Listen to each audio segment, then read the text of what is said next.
Hi everyone, it's Marianne. Welcome to my Wasteless Life. So as you can see right behind me, I have my suitcase. I'm packing for my trip to Chicago.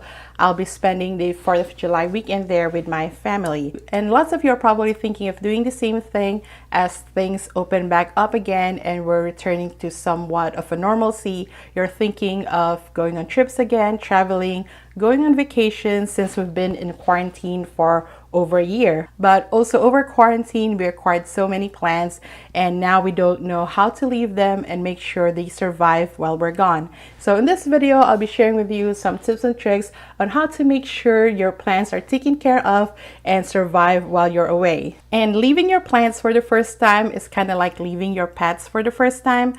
But unlike your pets, if you're not going to be gone for more than a week, then you don't really need to ask or hire someone to take care of your plants while you're gone. But if you're going to be gone for more than 10 days, more than 2 weeks at a time, then it's probably best to ask or hire someone to take care of your plants. You don't need them to come every day to check in on your plants. Once or twice while you're gone would probably suffice depending on how long you'll be gone. So the biggest concern while we're on vacation is how are the plants getting watered? I'll be gone for about 5 days in this trip, and usually the day after I return, I don't have the desire or energy to do anything. So let's just say there's a full week that my plants will be neglected. So what I do is a couple days before I leave, I water the plants that are supposed to be watered while I'm gone. For a lot of them, it's okay for them to be watered a day or two earlier. For some of them, they could actually wait until I come back before I water them. And those are usually my plants who prefer to be completely dry out before I watered them. I might give them a little bit of water just to tide them over and make sure that they'll be okay until I come back. But for the most part, they can wait until I come back to water them. A couple of other things that you and I could do is to pull back our plants away from the window. That way they're not getting as much light and they won't use up their water as quickly. But if we cannot pull back our plants away from the window, we could put down our blinds and just keep them half open or have a sheer curtain on the window to filter out the light. It is summertime, so I don't have my humidifier running in my bedroom. I still do have it running in the living room, but if it runs out of water, it's gonna be okay. As mentioned, it is pretty humid during this time of year, so if my humidifier stops working, my humidity-loving plants will be okay. For plants that I currently have outside, I might have to bring some of them in, especially since we're experiencing heat wave right now. So I'll be bringing in some of the plants that I have outside while I'm gone. So that way, those plants don't require as frequent watering as they do when they are outside. But for some of my other plants, even if I water them before I leave, they cannot wait until I come back before I water them again, and they need to have access to water while I'm gone. So for those plants that need to be watered while I'm gone, I'll be setting up a self-watering system for them, and I'll show you DIYs and then a gadget that will automatically water your plants on a set timer. So the first watering self-DIY system that I'm going to show you is great for smaller plants like this one, and I'm going to use something like this. You can usually find this when you buy plants at garden centers.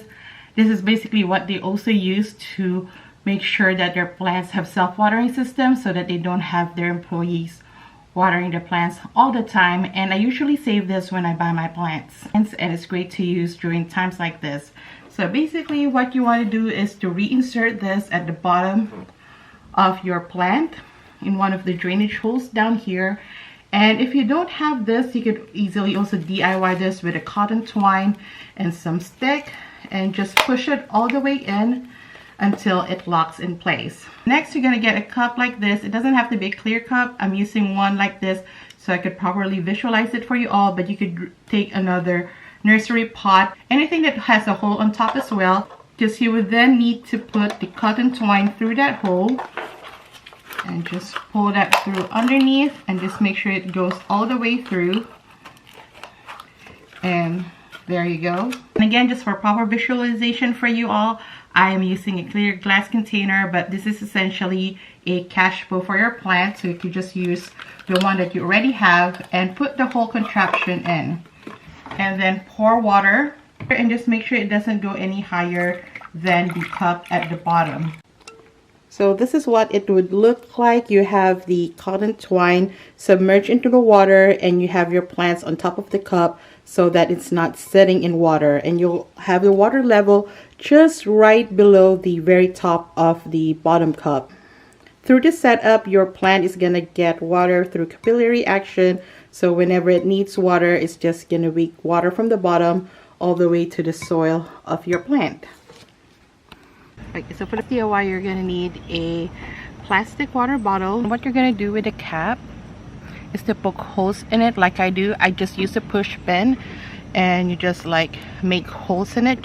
You just push really hard to make those holes, and you don't need to make a lot. Like I just have 5 here, and this is actually way more than I need. And you just fill up the plastic bottle with water and seal the bottle cap. So it's important when you do this, before you install the self-watering system, is that the plant has just been watered. If not, it will just use up the water that you have in here right away. This is supposed to be reserved while you're gone. Like squeeze it a little bit just to make sure water is able to come out, and then just turn it upside down, and the water would start to drip down. And this is optional. You can put a terracotta pot in first, like a small one that would fit the plastic bottle top. Put it there into the soil, and then put the plastic bottle upside down, and this just helps to regulate the water drip more. As you can see, this one is not dripping as much after I put in a terracotta pot. Hopefully lasts for the entire time that I'm gone. You might need something bigger if you're going to be gone for long, or if you have a much larger plant. Here's a good self-watering system for your propagations, where they cannot really afford to be fully saturated, but they cannot be allowed to dry out either. So basically what you're going to do is to create a self-watering tray for them. I'm using leca.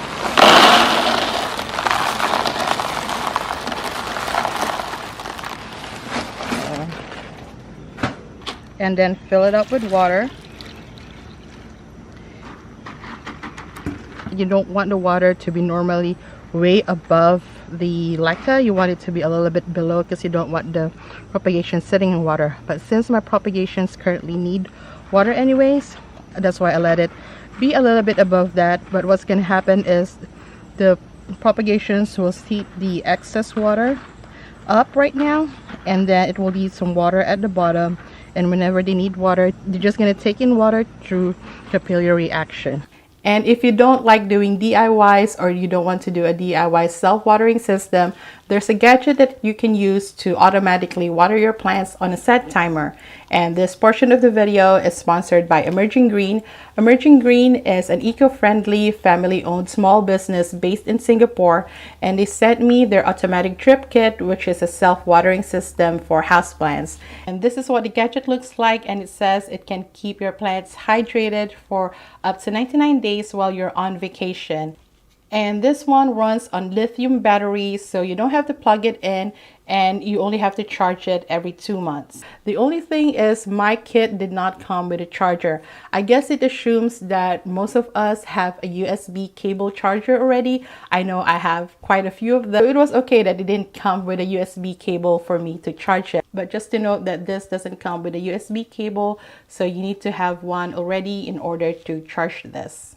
So the irrigation kit comes with this tube which you will put in the in and out, and you just have to cut it according to the length that you want. And also comes with a dripper. There's 4 of them, and each one you get 2 sets of them, so you can have up to 8 plants watered. And it also comes with a metal hook, so you could hang the timer anywhere you need to hang it. And yeah, so I will demonstrate quickly how it works for your house plants, but it's quite easy to set up.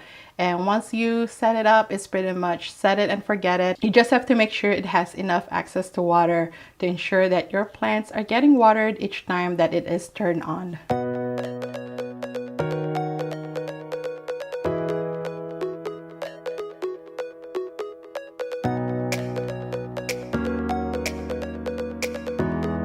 So here's the whole system. This one is set for every day for 2 minutes. Here's the 5 gallons of water. I'm covering it so that it doesn't evaporate quickly, and it leads to this, and it is watering all HOUSEPLANTS. So if you would like to purchase this automatic drip kit, the link is down in the description. It is my Amazon affiliate link, meaning for every purchase made through my link, I would get a commission from the Amazon affiliate program, as well as additional commission from Emerging Green. So now that you got the watering down, here are some additional things that you can do to make sure that your plants are going to be okay while you're gone. If you have plants under the grow light, then make sure that your grow light is set on a timer. I wouldn't recommend your grow lights be on 24/7 unless you have a self-watering system also in place for your plants under the grow light. And also to make sure that your grow light and self-watering system together is not a fire hazard. A lot of grow lights already have built-in timers in them. You just have to set them up. If they don't have built-ins, then you can use a smart plug to make sure that they are turned on and off on a set schedule. Next is to inspect your plants for pests, and as a preventative measure, spray them with neem oil spray or a pest preventative treatment of your choice. And if you do have plants that are currently experiencing pests, make sure you isolate them away from your other plants. And if you have propagations that are already ready to be transplanted or repotted into soil or into a medium of your choice, make sure you do that days before you leave, or make sure that they can be self-sustaining while you're gone. Propagations are less forgiving than established plants when they are left neglected. So make sure that you have plans for your propagations before you leave so that you don't lose all that progress while you're gone. And at the same token, hold off taking on new plant projects or starting new plant propagations when you know that you're going to be going on a vacation real soon. And if I'm hiring someone to take care of my plants or asking someone to take care of my plants, if possible, I'd like to group the plants that have similar care and similar watering schedule together. That way it's easier to leave the instruction of please water my plants that are on the kitchen table, as opposed to telling them please water all my Monstera houseplants, because most likely the person you're hiring don't know how to properly identify all the houseplants that you have.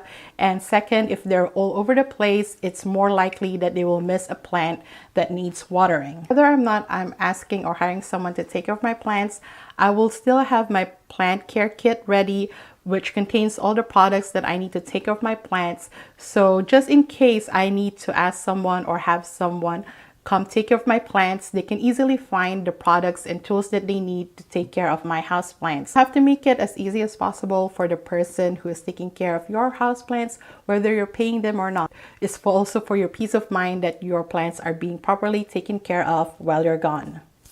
So those are the tips that I have for you on how to take care of your houseplants and make sure they survive while you're on vacation. If you have any other tips that you would like to share, please write them down in the comments. If you like this video, please give me a thumbs up. And if you're new here, please do subscribe. I'm gonna go ahead and finish packing and I'll see you in Chicago. But until then, I see you. I appreciate you.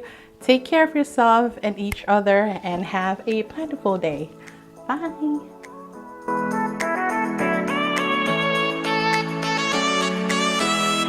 4 to 6 days later. I'm back and let's see how my plants did. This one looks good. Nothing wrong with this one, but this one has a dried and dead leaf. But so far everything here is doing okay. The neon pothos probably need water. And so does the Manjula pothos. I can see some curling of leaves out there. And this one also looks great. I see also a bit of a yellowing leaf down there. Over here, the plants do look good, but I have to check if they do need water. And this one, when I came in, I topped it off even before I grabbed my camera because the water levels were a bit low. There's a damage here from the pink syngonium. This one is a drying leaf, but everything looks good. I just needed to top the water off. But everything else looks good over here. And this blue pothos is fine. This one I was worried because it didn't need watering before I left, but I know it's about to dry out real soon. And the Rhaphidophora tetrasperma pushed out new growth while I was gone. And this one, my Phi Constellation Monstera, still looking good. And I see that it's also starting to push out a new growth. And my Ficus elastica also doing well. The Monstera Adansonii also pushing out new growth. And let's check the water levels. Pretty low, and I probably need to refill that tomorrow. This one, I know it would do okay. So with the Hoya Crimson Princess and the Peperomia String of Turtles. And here, my Syngonium elbow looks like it also pushed out a new leaf while I was gone, and it's trying to push out a new one. And this one is an almost completely white one. She's been busy while I was gone. Everything else looks good here. This one needs watering also, kind of like with the Monstera Adansonii white form. This one also needs watering. It's a curly spider plant, and you know it needs watering if the leaves are no longer curly. What's going on in my IKEA greenhouse cabinet? So the top layer, everything looks good. The anthurium looks good. The string of hearts is looking good as well. My jade satin pothos, watering level still okay. It does feel a bit dry though. It is unfurling new leaf, which is great. Everything else here look good. No casualty. Curtisia looks good. The Haworthia looks good. Everything here so far looks good. I mean, I have to check again tomorrow morning, but I'm just doing an initial sweep. So this one kind of suffered a little bit. The white one died. Let's see what's going on with the rest of my propagations.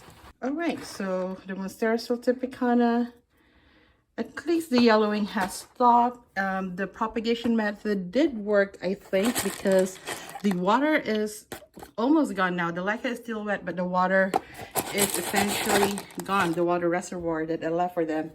And the sphagnum moss that they're in, or the sphagnum moss cocoa mix that they're in, is moist but not overly saturated. So this method really worked as far as self-watering your house plants while on vacation. And this is the Philodendron Rio Silver Stripe. It has pushed out a new leaf. And the Syndapsus Silver Hero. This one also pushing out a new leaf. It has grown significantly. And the Epipenum Pinnatum Variegata looks like it's about to push out a new leaf. But so far, nothing drastic. Everything is doing well. And, you know, nothing that I made a mistake on when it comes to making sure they're taken care of while I'm gone. And I'll give more updates to see how they're actually doing as I inspect them more tomorrow and in the coming days.